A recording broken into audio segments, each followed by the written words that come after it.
দেখো এবার তোমাদের চলে এসেছি আবার পাপড়ি চাট নিয়ে। পাপড়ি চাট বেলা হয়ে গেছে, রেডি একদম বেলে এবার ভাজবে। হাওয়াই ছিল টান ধরে গেছে, এবার হাওয়াই ছিল টান ধরে গেছে বলছি, প্রণাম করে তেলে ঢালছে মানুষ। মানে কি অবস্থা, তেলটা গরম হয়নি, আর একটু তেলটা গরম হতো একদম। মানে ও সত্যি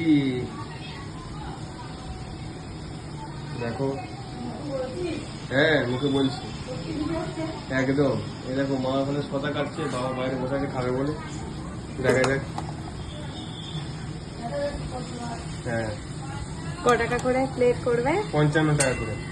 60 টাকা করে প্লেট? না না না, 60 টাকার পাপড়ি চাট এর থেকে বড় বড় হয়। 50 টাকা প্লেট নর্মাল দোকানে বিক্রি হয়, ওই 5 টাকা করে বেশি দিলাম। যাও, ওরা তো 6টা পাপড়ি দেবে, আর আমি যে 7-8টা করে পাপড়ি দেবো। তোমার জন্য স্পেশাল একখানা বড় পাপড়ি করেছে। এই যে এটা ওই পাপড়ি চাট করছে, এটা মনে হচ্ছে একটাতেই হয়ে যাবে, ওই জন্য ও বেশি খাবে বলে ওই জন্য একটা বড় করে দিচ্ছে, যাতে আমি না চাই। আর বোঝার আছে, এর মধ্যে অনেক কিছু বুঝতে হবে, বুঝলে? লজিক আছে। ঠিক আছে, এবার দেখে নিলে। এবার এরপরে আসছি, রেডি হোক, তারপরে আসছি।